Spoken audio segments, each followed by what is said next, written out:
In this video, I'll start the chapter How do organisms reproduce. Organisms किस तरह से reproduce करते हैं इसके बारे में हम लोग पढ़ेंगे. प्लांट्स भी और ह्यूमन बींग्स में भी कैसे रिप्रोडक्शन होता है ये भी पढ़ेंगे. तो सबसे पहले ह्यूमन बींग्स को किसी भी ऑर्गेनिज्म को रिप्रोड्यूस करने का ज़रूरत क्या है. तो ये हम लोगों को पता है कि अगर उसको अपने स्पीसीज़ को कंटिन्यू रखना है तो रिप्रोडक्शन करना होगा. अदरवाइज सारा इंडिविजुअल एक स्पीसीज़ का मर जाएगा और वो स्पीसीज़ एक्सटिंक्ट हो जाएगा. तो to continue for the existence of species reproduction is necessary. Next question is, do organisms create exact copies of themselves. क्या कोई ऑर्गेनिज्म अपने जैसा एग्जैक्ट कॉपी बनाता है? तो ऐसा नहीं होता. ऐसा एक्चुअली एसेक्सुअल रिप्रोडक्शन में होता है.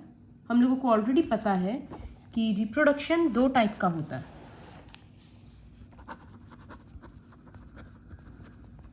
एक होता है एसेक्सुअल रिप्रोडक्शन जिसमें वन पेरेंट इन्वॉल्व होता है, और एक होता है सेक्सुअल रिप्रोडक्शन जिसमें टू पेरेंट्स इन्वॉल्व होते हैं. तो एसेक्सुअल रिप्रोडक्शन में एक पेरेंट इन्वॉल्व है, तो इसीलिए जो डॉटर है, डॉटर मतलब यहाँ पर सिर्फ फीमेल के लिए वैसे नहीं यूज़ होता है. जो भी नया सेल प्रोड्यूस होता है उसको डॉटर सेल बोलते हैं. तो daughter cell is identical to the parent cell या मदर सेल. क्योंकि एक ही सेल इन्वॉल्व है तो डीएनए चेंज होने का कोई चांस नहीं होता. जनरली रिप्रोडक्शन में क्या होता है, डीएनए एक जनरेशन से दूसरे जनरेशन में आता है. जैसे मदर है, फादर है, दोनों से डीएनए मिलता है ऑफस्प्रिंग को.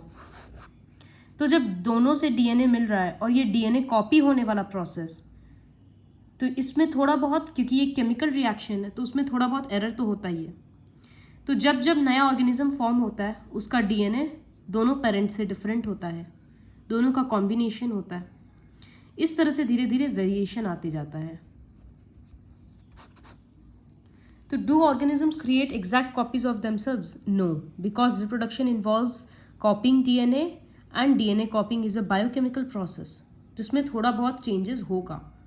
और डीएनए से प्रोटीन बनता है, तो अगर डीएनए चेंज होगा इसका मतलब प्रोटीन चेंज होगा, और प्रोटीन चेंज होगा इसका मतलब जो बॉडी का स्ट्रक्चर है वो थोड़ा सा अलग होगा. इसके बाद तो वही सब यहाँ लिखा था. You can read line by line on your own. No biochemical reaction is absolutely reliable. तो इस वजह से डीएनए कॉपीज वगैरह टाइम टू टाइम जमा होते जाता है, जिसकी वजह से वेरिएशन क्रिएट होता है. क्या ये वेरिएशन ज़रूरी है?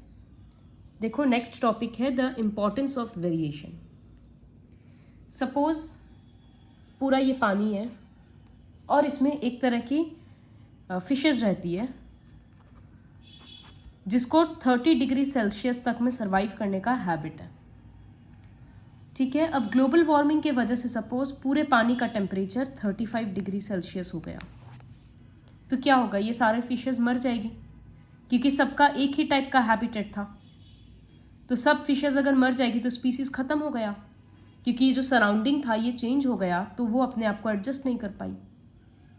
लेकिन सपोज इसमें से एक फ़िश ऐसी थी जो 35 डिग्री तक सर्वाइव कर पाई, क्योंकि उसके बॉडी में कोई वेरिएशन रहा होगा उसके डीएनए में.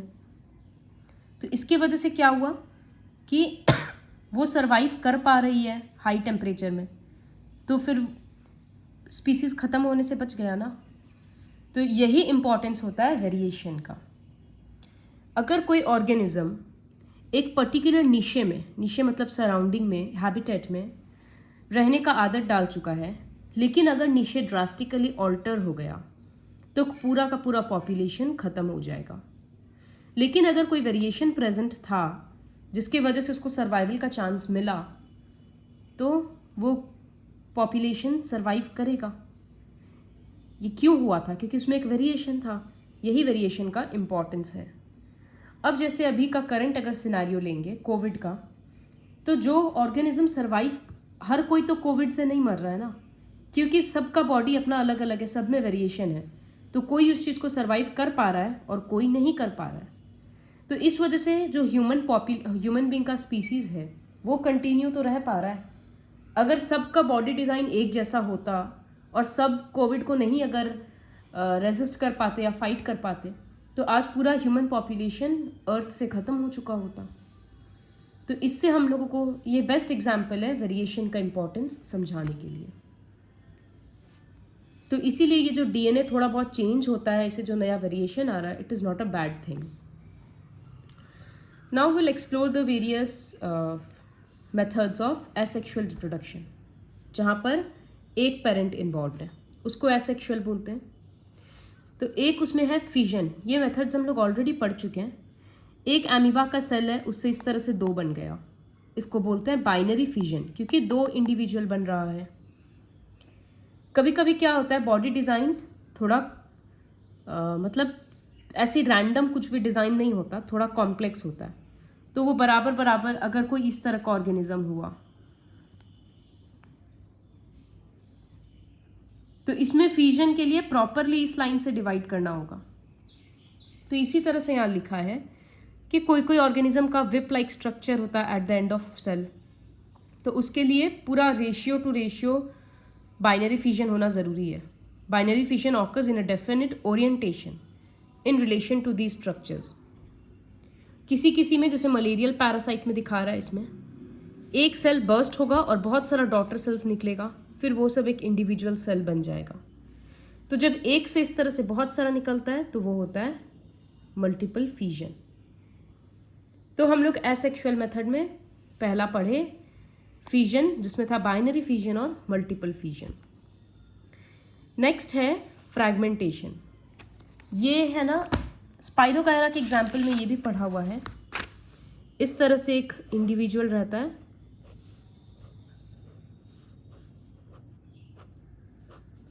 ये 3 टुकड़ा में बट जाएगा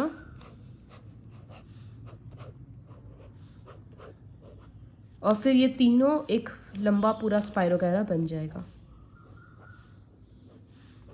तो each fragment is capable of producing a new being, therefore this process is called fragmentation. ये स्पाइरोकायरा के केस में होता है। ये उसमें होता है जिसमें बॉडी डिज़ाइन सिंपल होता है। तो एक फीचर इसका सिंपल बॉडी डिज़ाइन वाले ऑर्गेनिज्म में होगा। दूसरा, ये एग्जाम्पल था स्पाइरोगाइरा का। दूसरा, no specialised cells are required, मतलब कोई स्पेशल सेल नहीं चाहिए होता है उसके लिए। पूरा बॉडी सिंपल है तो एक ही टाइप का सेल है, बस वो ग्रो कर जा रहा है फर्दर। ये हम क्यों बताएं, क्योंकि हम लोग जो नेक्स्ट पढ़ेंगे रीजनरेशन, वो भी तुम लोगों को सेम सा लगेगा। इसी वजह से बता रहे हैं कि ऑर्गेनिज्म का बॉडी डिज़ाइन सिंपल होता है, उसमें ये मेथड होता है फ्रैगमेंटेशन का। फिर स्पेशलाइज्ड सेल्स का ज़रूरत नहीं होता है।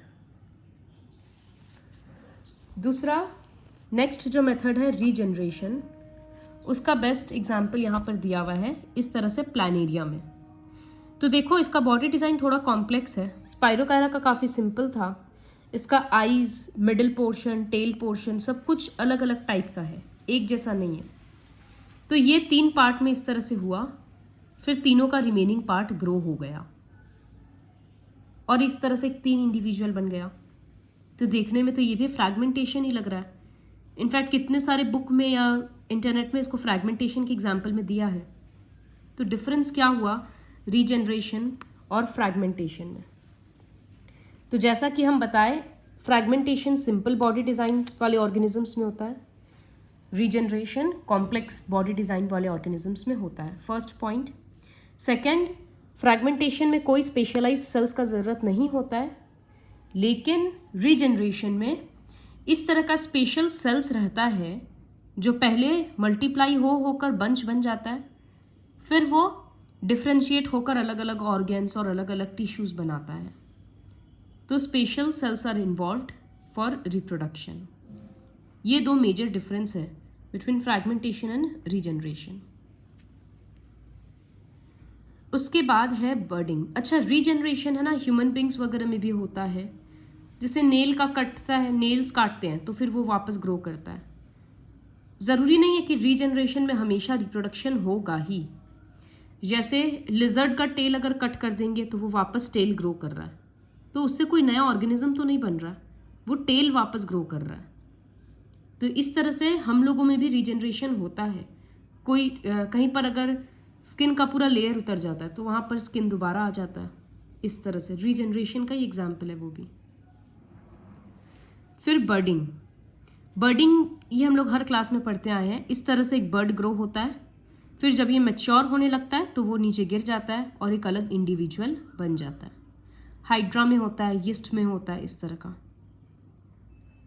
फिर वेजिटेटिव प्रोपागेशन भी पढ़ा हुआ है। वेजिटेटिव प्रोपागेशन मतलब बिना सीड के जब रिप्रोडक्शन होता है, तो reproduction in plants without the involvement of seeds. अलग अलग मेथड होता है। जैसे जैस्मीन का होता है, ये सपोज जैस्मीन का पूरा ब्रांच है, फ्लावर है इसमें और यहाँ सॉइल है।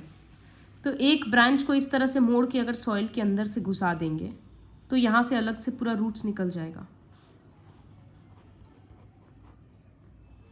तो ये रीजनरेशन हुआ, ये वेजिटेटिव प्रोपागेशन हुआ, क्योंकि यहाँ पर ब्रांच के हेल्प से ही रिप्रोडक्शन हो गया। लेयरिंग बोलते हैं इसको। इसी तरह से कभी स्टेम काट के सॉइल में लगा देते हैं, वहाँ से ग्रो कर जाता है। कभी रूट काट के लगाते हैं। अलग अलग मेथड होता है, reproduction through stem, reproduction through roots. तो जब विदाउट सीड के रिप्रोडक्शन होता है, विदाउट सीड, तब उसको हम लोग बोलते हैं वेजिटेटिव प्रोपागेशन या रिप्रोडक्शन। इसका एडवांटेजेस होता है, 3 एडवांटेज लर्न करना है। पहला, जिस फ्रूट में या फ्लावर्स में सीड्स नहीं होता उसको भी रिप्रोड्यूस करवा सकते हैं। दूसरा, इस तरह से करने से कोई कभी कभी प्लांट होता है जिसका रिप्रोडक्शन का एबिलिटी ख़त्म हो जाता है, तो उसमें भी इस तरह से रिप्रोडक्शन करवाया जा सकता है। तीसरा ये कि इस तरह के प्लांट्स में फ्रूट्स और फ्लावर्स बहुत जल्दी आता है, ग्रोथ ज़्यादा होता है, तो वो एक एडवांटेज है। फोर्थ एडवांटेज ये है कि ये अपने पेरेंट से पूरा सेम होता है। ये एक्चुअली एक एडवांटेज भी है और डिसएडवांटेज भी है। सपोज एक रोज़ प्लांट है ए, इसका स्मेल बहुत अच्छा है और कलर बहुत अच्छा, तो हम चाहते हैं कि ये क्वालिटी बना रहे आने वाले हर में। तो इससे हम वेजिटेटिव रिप्रोडक्शन करके 3 प्लांट और बना लिए, तो अब तीनों का स्मेल और कलर सब बहुत अच्छा रहेगा। तो ये एक अच्छा क्वालिटी हुआ ना कि सारा इंडिविजुअल अपने पेरेंट से पूरा सेम रहता है। ये एक एडवांटेज भी है। लेकिन डिसएडवांटेज कहाँ है? सपोज कोई ऐसा डिजीज़ हुआ जिसके वजह से ये सर्वाइव नहीं कर पाया, तो अगर ए उस डिजीज़ को टॉलरेट नहीं कर पा रहा, इसका मतलब ये कोई भी नहीं कर पाएगा, क्योंकि सब जेनेटिकली तो सेम है ना। तो ये एक डिसएडवांटेज भी है कि देयर इज़ नो वेरिएशन। और हम लोग पढ़े कि वेरिएशन इम्पॉर्टेंट है। जब इन्वायरमेंट चेंज हो जाता है तब वेरिएशन एक बहुत बड़ा फैक्टर रोल प्ले करता है। तो इसमें हम लोग 4 एडवांटेज इस तरह से बोल सकते हैं और डिसएडवांटेज भी बोल सकते हैं कि there is no variation, so if a plant is affected by a disease, then it means that all of the plants of that species will be affected. फिर एक ब्रायोफाइलम का एग्जाम्पल भी हम लोग क्लास 4, 5 ये सब में पढ़े थे। ये बर्ड्स गिर जाता है जब नीचे सॉइल में, तो इससे एक नया प्लांट निकल जाएगा। तो यहाँ रिप्रोडक्शन किससे हो रहा है? लीफ से हो रहा है। तो इस तरह से अलग अलग एग्जाम्पल्स पढ़ना होगा। नेक्स्ट है टिश्यू कल्चर। टिश्यू कल्चर क्या होता है? जैसे ये प्लांट है एक, तो इसके टिप से हम थोड़ा सा सेल्स काट लेंगे, टिश्यू काट लेंगे, फिर उसको हम एक अलग से मीडियम में रखेंगे जहाँ पर केमिकल्स वगैरह दिया हुआ रहेगा। सपोज एक कटोरी जैसा है, एक पेट्री डिश बोलते हैं उसको, तो उसमें हम केमिकल्स डालकर रख देंगे, तो उससे वो सेल डिवाइड होने लगेगा जिसको कैलस बोलते हैं। The callus is then transferred to another medium containing hormones. वहाँ और ग्रोथ होगा और डिफ्रेंसिएशन होगा, मतलब रूट का थोड़ा सा पोर्शन निकलेगा, शूट का थोड़ा सा निकलेगा, तो उसको प्लांटलेट बोलते हैं, वो जो छोटा सा प्लांट था। फिर उसको हम सॉइल में ग्रो करेंगे ताकि वो एक मैच्योर प्लांट बने। तो इस टिश्यू कल्चर में क्या हुआ? पहले हम टिश्यू लिए, उससे वो कैलस बना, फिर कैलस को हम एक मीडियम में ट्रांसफ़र किया हार्मोन्स वगैरह देकर, उससे वो प्लांटलेट बना। फिर प्लांटलेट को हम प्लांट बनाए सॉइल में डालकर। इसको बोलते हैं टिश्यू कल्चर।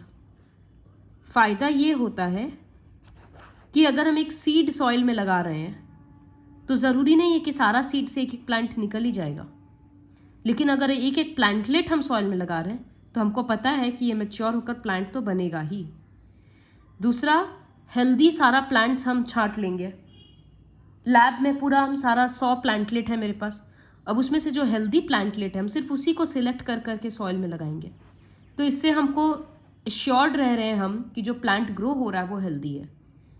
तो ये सब टिश्यू कल्चर का एडवांटेज होता है। डिजीज़ फ्री कंडीशंस में ग्रो किया जा सकता है प्लांट्स को। जनरली ये सब ऑर्नामेंटल प्लांट्स के लिए यूज़ होता है, जैसे ऑर्किड वगैरह। ऑर्नामेंटल प्लांट मतलब जिसको सजाने में, डेकोरेशन में काम आता है। नेक्स्ट मेथड है स्पोर फॉर्मेशन। ये भी क्लास में पढ़ा हुआ है पहले। इस तरह से ब्रेड मोल्ड वगैरह होता है, जो ब्रेड के ऊपर फंगस लग जाता है। तो ये जो लंबा लंबा स्ट्रक्चर है इसको हाइफी बोलते हैं। ये देखो यहाँ लिखा है, thread like structures are called hyphae. वो रिप्रोडक्टिव पार्ट नहीं है। ये जो बॉल है ना, इसको स्पोरेंजिया बोलते हैं। ये रिप्रोडक्टिव पार्ट है।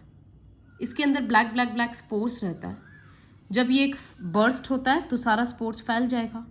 फिर स्पोर्स को जब प्रॉपर कंडीशन मिलेगा, न्यूट्रिशन मिलेगा, वार्मथ मिलेगा, तब वो वापस ग्रो करना शुरू कर देगा। स्पोर फॉर्मेशन में एडवांटेज क्या है? एक तो बहुत रैपिडली ग्रो करता है ये सब चीज़। दूसरा, ये स्पोर्स जो ब्लैक ब्लैक दिखता है, इसके अंदर सेल है, तो ये बाहर का ब्लैक वाला जो लेयर है वो अंदर के सेल को प्रोटेक्ट कर रहा है। जब तक सूटेबल इन्वायरमेंट नहीं मिलेगा तब तक वो इनएक्टिव रहेगा, तो सेल्स मरता नहीं है। ये इसका एडवांटेज है। तो ये सारा था अलग अलग asexual method of reproduction. Next, sexual reproduction. ये है कि 2 पेरेंट्स आर इन्वॉल्व्ड। ये बेसिक पता है, ये अभी खाली थोड़ा सा पढ़ा कर छोड़ेंगे। So the topic is why the sexual mode of reproduction. Sexual mode of reproduction क्यों चाहिए? तो ये हम लोग पढ़ चुके कि डीएनए कॉपिंग एक एक्यूरेट मेथड नहीं है, लेकिन डीएनए का वेरिएशन की वजह से नेक्स्ट जनरेशन्स में वेरिएशन एक्यूमुलेट होते जाता है। और हम लोग पढ़े कि वेरिएशन का क्या इंपॉर्टेंस है। सो टू इंट्रोड्यूस वेरिएशन और to maintain variation, sexual mode of reproduction is very necessary. अब जैसे हम एक सिनारियो बोलते हैं, हम बोले मदर और फादर से दोनों से डीएनए आता है और चाइल्ड में रहता है। तो सपोज ह्यूमन बींग्स का एग्जाम्पल लेंगे, तो ह्यूमन बींग्स में 46 क्रोमोसोम्स होता है। तो मदर फादर दोनों में 46 क्रोमोसोम है। तो अब अगर ये दोनों का क्रोमोसोम मिलेगा तो यहाँ तो 92 क्रोमोसोम हो जाएगा। इसी तरह से दूसरे चाइल्ड में भी 92। फिर ये लोग दोनों रिप्रोड्यूस करेगा तो 184 क्रोमोसोम हो जाएगा। इस तरह से क्रोमोसोम नंबर्स तो एक्सपोनेंशियली बढ़ता ही जाएगा। पता चलेगा अर्थ में खाली डीएनए क्रोमोसोम ही बच गया है।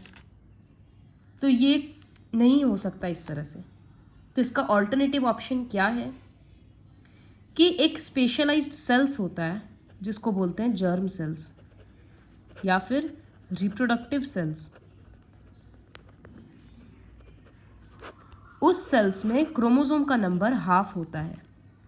जैसे अगर ह्यूमन बींग्स का एग्जाम्पल से समझाएं तो पूरे बॉडी में 46 क्रोमोसोम्स होता है, लेकिन जो जर्म सेल्स होता है उसमें इसका आधा, मदर में भी होगा 23 और फादर में भी होगा 23।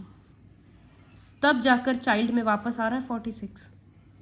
फिर इसी तरह से ये चाइल्ड जब रिप्रोड्यूस करेगा तो इसके जर्म सेल्स में फिर से 23 क्रोमोसोम्स होगा। तो इसका मतलब रिप्रोडक्शन के लिए जो पर्टिकुलर सेल्स इन्वॉल्व है उसको जर्म सेल्स बोलते हैं और उसमें क्रोमोसोम नंबर हाफ होता है। अब ये जो जर्म सेल्स बोले ये एक्चुअली तुम लोगों को पता है, ये मेल जर्म सेल होता है स्पर्म और फीमेल जर्म होता है ओवा या फिर एग। ये हम लोग पढ़े थे। तो इसमें क्रोमोसोम नंबर हाफ होता है। अब ये स्पर्म और एग जब मिलता है, फ्यूज़ होता है, तब जाइगोट बनाता है। और इसमें वापस ओरिजिनल क्रोमोसोम आ जाता है, ओरिजिनल नंबर ऑफ क्रोमोसोम। तो इस तरह से रिप्रोडक्शन होता है। अब दूसरा एक और फीचर है कि ये जो स्पर्म और एग होता है, इसमें से एक को मोटाइल होना पड़ेगा। मोटाइल मतलब वो मूव करेगा, तो वो जनरली मेल सेल होता है, और female cell generally non motile होता है, और वो फूड स्टोर करता है। जब ये स्पर्म और एग फ्यूज होगा और जाइगोट बनेगा, तो जाइगोट एक सेल है, उसको भी तो खाना चाहिए ना, कहाँ से मिलेगा भी खाना? तो वो कहाँ से मिलता है? वो फीमेल सेल से मिलता है। जो एग है उसमें फूड स्टोर्ड रहता है। जैसे प्लांट्स के लिए होता है ना कि सीड में कॉटिलिडॉन होता है जो बेबी प्लांट को खाना प्रोवाइड करता है, कि जब तक प्लांट ग्रीन नहीं हो जाएगा, फोटोसिंथेसिस नहीं करेगा, तब तक वो कॉटिलिडॉन उसको खाना देगा। ठीक इसी तरह से बाकी ऑर्गेनिजम्स में भी होता है। तो जनरली हर ऑर्गेनिज्म में जो फीमेल सेल है उसका काम होता है फूड स्टोर करके रखना, और मेल सेल होता है मोटाइल, वो ट्रैवल करके फीमेल तक पहुंचता है और फ्यूज करता है। अब ह्यूमन बॉडी में मेल सेल फीमेल सेल के अंदर, फीमेल के बॉडी के अंदर जाता है। फ्रॉग्स वगैरह में क्या होता है, वो लोग स्विम करके वो लोग अपने एग को पानी में रिलीज कर देते हैं, वहाँ फ्यूज होता है। मेल सेल को मूव करना रहता है ना, इसी वजह से स्पर्म में इस तरह से टेल होता है, ताकि वो मूवमेंट में हेल्प करे। ये पॉइंट्स यहाँ पर लिखा है कि conventionally the motile cell is male gamete, gamete भी बोलते हैं, और the germ cell containing the stored food is called the female gamete. We'll talk about sexual reproduction in plants and human beings in the next video.